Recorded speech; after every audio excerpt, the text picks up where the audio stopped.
Nous sommes le 10e dimanche du temps ordinaire. L'Église fête saint Éphrem, diacre et docteur de l'Église en 373, et saint Joseph de Anchieta, prêtre en 1597. Évangile de Jésus-Christ selon saint Marc 3,20-35.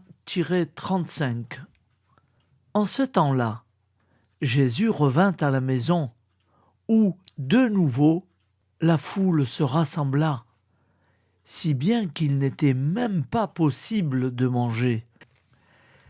Les gens de chez lui, l'apprenant, vinrent se saisir de lui, car ils affirmaient « Il a perdu la tête ».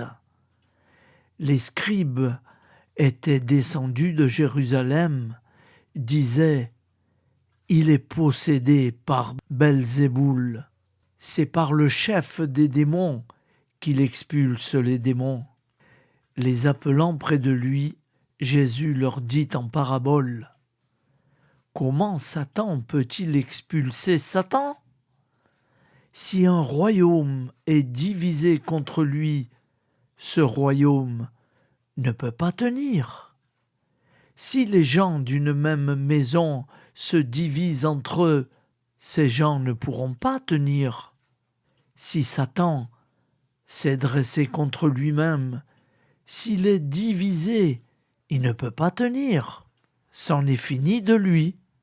Mais personne ne peut entrer dans la maison d'un homme fort et piller ses biens s'il ne l'a d'abord ligoté.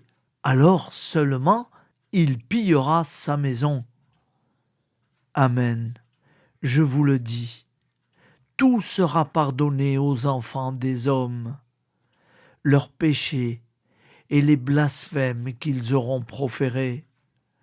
Mais si quelqu'un blasphème contre l'Esprit Saint, il n'aura jamais de pardon. Il est coupable d'un péché pour toujours. Jésus parla ainsi parce qu'ils avaient dit « Il est possédé par un esprit impur ». Alors arrivent sa mère et ses frères, restant au dehors. Ils le font appeler. Une foule était assise autour de lui, et on lui dit « Voici que ta mère et tes frères sont là dehors. Ils te cherchent. » Mais il leur répond « Qui est ma mère ?